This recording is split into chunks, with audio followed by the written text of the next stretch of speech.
Salut à tous et bienvenue sur la chaîne. Je m'appelle Émile Garnier et ici, on parle de voitures sous tous les angles, entretien, astuces pratiques, fonctionnement des moteurs et bien plus encore. Si vous voulez mieux comprendre votre véhicule et éviter les erreurs coûteuses, vous êtes au bon endroit. Pensez à mettre un j'aime, à vous abonner à la chaîne et à regarder la vidéo jusqu'à la fin. Vous y trouverez des infos vraiment utiles. L'histoire de la technologie, les deux premières générations de la Toyota Supra ont connu un certain succès commercial, mais n'ont pas été très intéressantes sur le plan technique.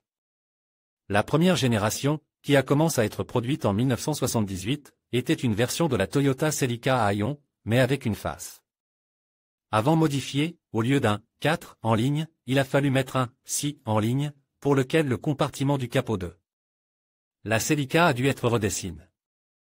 Quoi qu'il en soit, la première génération de Supra a été vendue sous le nom de Celica 20, et les différences entre ces voitures étaient minimes.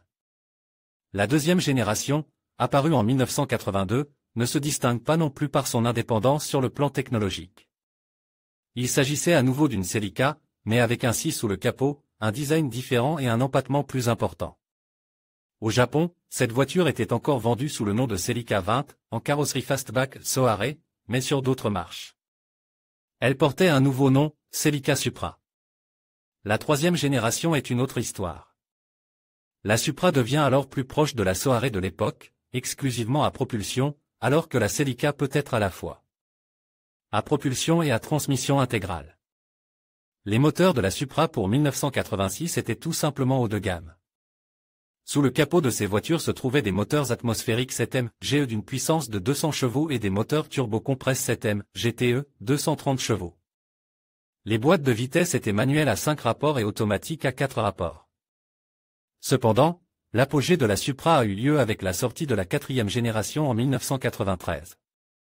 C'est là qu'est apparue la principale raison de l'amour quelque peu irrationnel pour cette voiture, les cultes moteurs 6 cylindres. En ligne de 3 litres 2JZ GE, atmosphérique, et 2JZ GTE, turbocompresse. La voiture est devenue nettement plus confortable, tout en conservant sa sportivité et sa capacité à rouler vite, mais à peu de frais. Son entretien est beaucoup moins coûteux que celui de ses concurrents, et sa fiabilité et ses ressources sont devenues presque une référence. Les transmissions étaient différentes. Elles pouvaient être manuelles à 5 vitesses W58 ou à 6 vitesses R154 et V16X, ainsi qu'automatique à 4 vitesses à 340. La suspension avant est indépendante sur double triangulation, la suspension arrière est multilevier. Bien entendu, tant à l'avant qu'à l'arrière se trouvaient des stabilisateurs de stabilité transversale. Sans les exigences environnementales et la volonté de réduire constamment la consommation d'essence, la quatrième génération de Supra serait sans doute restée un peu plus longtemps sur la chaîne de montage. Hélas, leur production s'est achevée en 2002. Le nom Supra n'est réapparu qu'en 2019, mais l'apparition de cette génération, la cinquième, chez les fans de la marque a été accueillie. De manière très hétérogène, elle a été développée en collaboration avec BMW, et même le moteur de cette voiture était allemand, un B58 de 3 litres. En d'autres termes, la qualité impériale réelle de cette voiture ne pouvait pas être plus grande. La quatrième génération est donc restée la dernière génération de la véritable Toyota Supra. Il est évident qu'une voiture du siècle dernier ne peut pas se vanter de posséder des systèmes de sécurité active et passive du niveau actuel.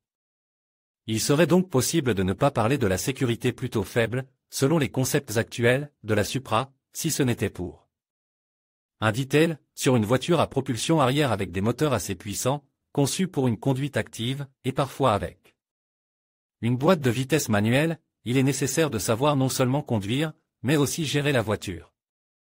C'est pourquoi ceux qui conduisent ou ont conduit cette voiture disent à peu près ceci: quand on est pilote de Supra, on est concentré, recueilli, les mains sur le volant prêt à affronter toutes les situations, tout simplement parce qu'on ne peut pas se relâcher. Si vous baissez votre garde, elle essaiera de vous tuer. Comment pourrait-il en être autrement si, il n'y a pas d'assistant, il n'y a pas d'airbag, en fait, à la place il y a une fière inscription Supra? La remarque sur les airbags ne concerne que les voitures prérestylées, sur lesquelles même l'airbag conducteur était proposé en option. De sorte que certaines voitures peuvent ne pas en être équipées. Dans ce cas, seules des compétences de conduite avancées permettent de sauver la situation. Et pourtant, il y a une certaine contradiction dans cette raison de ne pas aimer la Supra.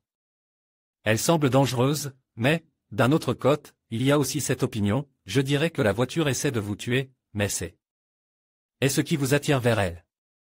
C'est là l'essentiel, on achète une Supra pour avoir des sensations fortes, pas pour s'accouder à des valses de Strauss dans la ville, une tasse de café dans une main et un croissant dans l'autre. Et ils ne se souviennent de la sécurité que lorsqu'ils doivent conduire cette voiture, par exemple, avec des enfants. Cependant, si le besoin s'en fait sentir, ils essaient généralement de remplacer la Supra par une autre voiture. Et si vous ne voulez pas le faire, il y a au moins une bonne nouvelle, après 1996, la Supra est équipée d'airbags obligatoires pour le conducteur et le passager, ainsi que de l'ABS. Une bonne Supra est aujourd'hui très chère, et il est plus difficile de la trouver dans la nature qu'un cheval de Przewalski. L'âge de la voiture, le désir de la mettre au point en permanence et l'envie de certains pilotes de la frapper contre le mur y sont aussi pour quelque chose. Les exemplaires de stock conservent, s'ils ne sont pas des constructeurs, et des si, ne cessent de prendre de la valeur. Et ceux qui n'ont pas ruiné leur voiture conservée à l'origine avec un autre projet, sont souvent heureux d'un investissement réussi. Et disent quelque chose comme ceci, les nouveaux propriétaires de voitures ne me comprendront pas, car leurs voitures deviennent rapidement moins chères, ce qui n'est pas le cas de la mienne. JDM Focus. En outre, pour certaines personnes, la Supra n'est pas seulement une vieille voiture de sport, avec laquelle on peut parfois aller chercher de la mayonnaise au supermarché, mais aussi un objet de collection. Cela a également une incidence sur la croissance de la valeur des exemplaires bien conservés. C'est pourquoi on rencontre aussi des phrases telles que « j'ai acheté une Supra spontanément » ou plutôt « j'avais une somme d'argent libre qui, dans notre pays, a quelque peu peur d'être conservée en roubles. Je considérais toutes mes voitures comme des investissements. Et, bien sûr, la Supra est une Toyota, et Toyota ne peut pas être moins chère en principe. Ainsi, même un exemplaire qui n'est pas destiné à la collection peut être acheté, tu es revendu pour presque la même somme au propriétaire suivant. C'est une sorte de magie Toyota, pour laquelle ils sont détestés par les acheteurs sur le marché secondaire et très aimés par ceux qui ont déjà une Toyota. Il m'est difficile d'imaginer la logique de ceux qui ont acheté une Supra pour leur famille ou comme seule voiture pour un usage quotidien. Mais ces personnes ont existé et existent encore et, bien entendu, elles ont été extrêmement mécontentes de leur achat. C'est compréhensible, 2 portes, 4 places, dont 2 places arrière purement nominales, à cause desquelles un siège enfant ne peut normalement être place que sur le siège passager avant, un coffre minuscule. L'aspect pratique n'a même pas d'odeur ici. Donnons la parole au propriétaire, franchement, il y a des inconvénients, ce qu'il y a, en comparaison avec l'Octavia, c'est le sommet de l'impraticabilité, mais ce n'est pas pour l'aspect pratique que la Supra est recherchée, les enfants ou les adultes peuvent s'installer confortablement à l'arrière. D'habitude, on n'en arrive pas là, la place est donnée par les designers sous d'énormes arches, la boîte de vitesse, le réservoir d'essence, ajoutez ici un haut-parleur basse fréquence dans un podium presque plat, et nous recevons 10 à 12 cm de hauteur de l'espace utile sous une énorme troisième porte. En un mot, préparez-vous à commander des taxis cargo, à conduire 2 voitures, même un voyage à Auchan deviendra un problème pour vous. Un chariot de course n'y trouvera pas sa place, au maximum 2 ou 3 gros sacs, pas plus. Mais il y a des avantages, vous allez au magasin plus souvent, les produits sont plus frais. Toyota Supra, 1993 à 1996. La Supra ne dispose pas des équipements modernes de la civilisation dans l'habitacle, comme des chargeurs USB ou au moins des endroits bien pensés pour ranger de petites choses. C'est pourquoi ils écrivent souvent ceci, il n'y a pas de porte-gobelet, de quoi parlez-vous? C'est une voiture de sport, c'est strictement votre problème de savoir où mettre un verre, mais bonjour les années 90, il y a un cendrier. Je ne sais pas, pour me calmer les nerfs, même si je ne comprends pas en tant que non-fumeur. En fin de compte, tout cela est prévu, vous l'acceptez immédiatement au moment de l'achat, et puis il est trop tard, vous êtes tombé amoureux, souffrez. Il est difficile de ne pas être d'accord avec la dernière phrase, vous devez savoir pourquoi vous achetez une Supra. Si vous le savez, vous serez heureux, sinon vous souffrirez. C'est pourquoi je terminerai ce paragraphe par une remarque très juste de l'un des propriétaires, vous êtes prêt à pardonner à cette voiture, elle n'est pas faite pour votre vie confortable, c'est une Supra, elle s'en moque. Il serait possible d'écrire toute une série d'articles sur les modifications que les propriétaires de Supra font subir à leur voiture. il est pratiquement impossible de ne pas régler une Supra. Et il y a 3 raisons à cela. Toyota Supra TRD 3000 GT 1994. Tout d'abord, comme vous le savez, toute mise au point commence par une réparation. Les voitures sont loin d'être neuves, quelque chose se casse, leur aspect se dégrade peu à peu. C'est pourquoi l'histoire du tuning commence souvent par une réparation, même si, bien sûr, de nombreux éléments pourraient être polis. J'ai décidé d'en prendre un nouveau. Après avoir longuement réfléchi au style de la voiture, je voulais la rendre plus austère, et j'ai commandé un kit de carrosserie. La deuxième raison est la possibilité et l'envie inexplicable de monter un élément d'une autre version dans la voiture achetée. Par exemple, de nombreuses personnes sont fétichistes de la boîte de vitesse manuelle à 6 rapports G-Track qui équipait certaines versions de la Supra. Certains propriétaires organisent une véritable chasse à ces boîtes. Échanger un moteur 2JZ GE atmosphérique contre un 2JZ GTE suralimente est une chose sacrée. Il faut alors souffler dans ce 2JZ GTE par une turbine sauvage, en lui soutirant au moins 5 cents à 600 chevaux. Et puis ça commence, il faut changer les freins, l'échappement, les roues, etc. En général, l'occupation est sans fin, surtout si l'on considérait le nombre de versions de Supra, RZ, RZS, GZ, SZ, SZR, restyling. Voitures pour les marches de différents pays, dont les pièces peuvent être combinées dans de nombreuses variantes. Cependant, il s'avère parfois que cela n'est possible qu'après un usinage à la lime. La troisième raison est le désir de rendre une voiture déjà brillante encore plus visible. Et les mêmes kits de carrosserie pour Supra sont en vente en abondance. Où sont les devis des propriétaires? Demanderont certains. Eh bien, je vais vous donner la plus vivante d'entre elles. Mais ne la lisez pas à haute voix, vous pourriez accidentellement réveiller Cthulhu. Ainsi, l'homme sur sa Supra en quelque sorte remplace, pare-choc avant Doloc, seuil trial, pare-choc arrière trial, L. Personnalisé, échappement HKS Silent High Power, admission TRD stock replacement, suspension Type Flex avec réglage de la hauteur. Et de la rigidité, jante Volk Racing GTC 19. Il y a quelques autres éléments de style, mais cela n'a pas d'importance. Vous savez que cet article se termine par une liste de travaux effectués? PS. Hésitez à trouver une 2JZ GTE pour un prochain échange. Sans commentaire. Il est clair que conduire un Targa sans toit en hiver n'est pas très agréable. Mais la majorité des Supra est encore un coupe, qui théoriquement peut être conduit en hiver. Mais seulement la propulsion arrière et la puissance des moteurs. Et aussi le différentiel de frottement accru. Avec tout cet ensemble, il est difficile pour un débutant, c'est pourquoi il y a beaucoup d'histoires sur la façon dont la voiture, par elle-même, tourne à 180 degrés en hiver. Et il n'est pas si difficile de s'y retrouver, la glace. Oui, tout est clair, il est possible de ne pas s'arrêter, mais le problème est ailleurs, l'autobloquant ne fonctionnera que sur elle. Asphalte, plus précisément, à l'une ou l'autre présence d'un crochet. C'est-à-dire qu'il ne bloque pas les deux roues lorsque la résistance est négligeable. On peut bien sûr créer cette procharge avec le frein à main, mais ce n'est de toute façon pas la panacée.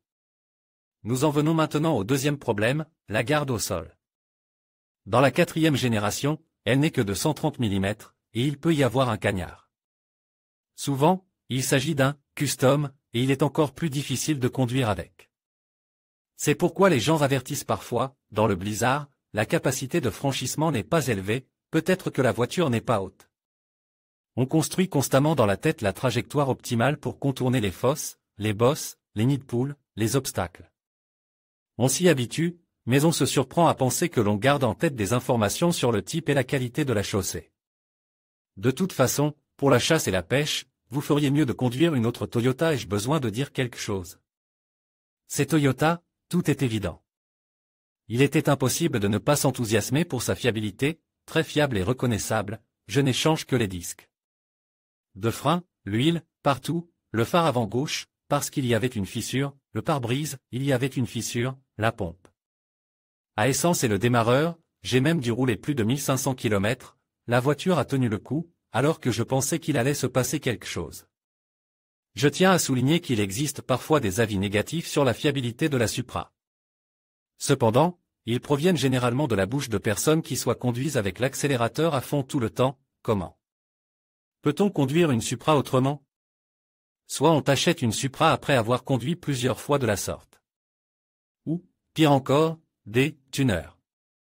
Car de nos jours, plus personne ne veut acheter de pièces d'origine pour les voitures de série, c'est cher, et il vaut mieux ne pas dire d'où viennent tous ces tuniacheshki. Même si vous avez déjà tout compris. Ceux qui aiment la voiture et y investissent des sommes importantes ne se plaignent pas de la consommation de carburant.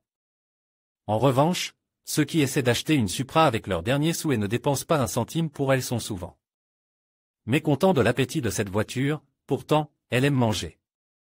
Surtout si vous jouez avec l'accélérateur. Si vous jouez avec l'accélérateur, les chiffres sont à peu près les suivants: la voiture ne roule jamais, elle accélère, freine.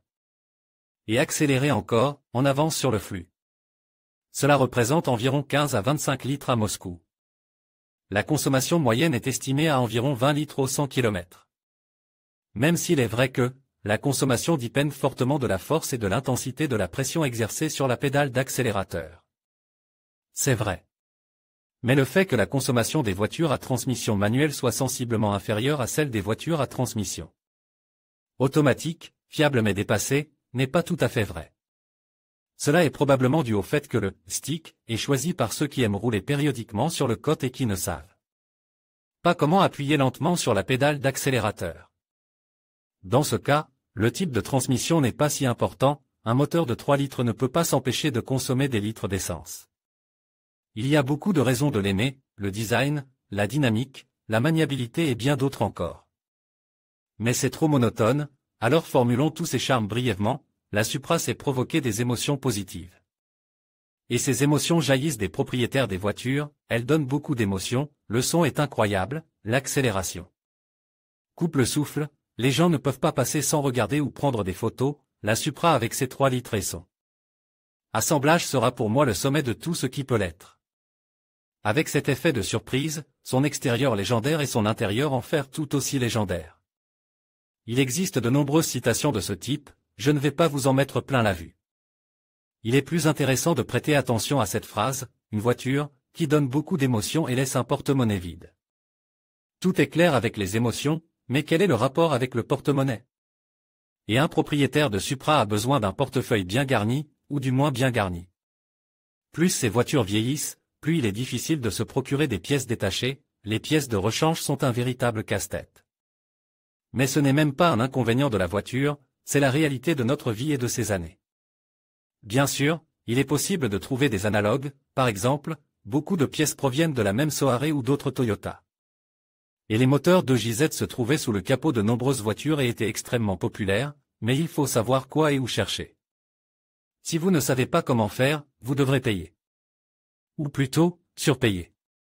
C'est pourquoi certains affirment qu'il est possible de trouver des pièces détachées, alors que l'écrasante majorité d'entre eux disent le contraire, il y a très peu de pièces détachées pour les voitures. Les pièces détachées sont de moins en moins nombreuses, c'est cher, tout ce qui va avec est cher, et ce qui est bon marche. Est mauvais et ne sert à rien. Malheureusement, cela conduit au fait que pour certaines personnes, la Supra ne suscite que de la haine, et sa vente devient un bonheur.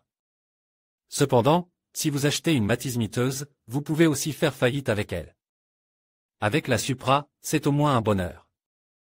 Je ne ferai pas de commentaires ici non plus. En théorie, il aurait dû y avoir quelque chose de typiquement Toyota, liquidité, fiabilité, un millionième de tel ou tel modèle. N'est pas fabrique maintenant, ou quelque chose de similaire, mais non. La Supra est plus qu'une simple Toyota. On peut être fan de Fast and Furious, ou du premier volet de Need for Speed, sorti en 1994, on peut ne connaître ni l'un ni l'autre. Et se dire à la vue de la Supra, oh, regardez. Il peut y avoir une pause ou même le mot « Mazda », mais peu importe, quelque chose a fait tilt ou a été enregistré dans votre tête. Car ce que l'on dit est vrai, la Supra est une légende, c'est tout simplement une voiture légendaire. Et si l'on descend un peu plus bas, on peut le formuler ainsi, c'est un look élégant, même si la voiture a un peu plus de 20 ans. Mais, légende, serait plus juste. En conclusion, la Toyota Supra 4A80 est une voiture qui suscite des passions et des débats. D'un côté, ses performances impressionnantes, son design emblématique et son potentiel de personnalisation en font un choix séduisant. Pour les amateurs de sportives. De l'autre, son coût d'entretien, la disponibilité des pièces et la consommation de carburant peuvent dissuader certains acheteurs. En fin de compte, le choix d'acheter ou non cette légende de l'automobile dépendra de vos priorités personnelles et de votre budget.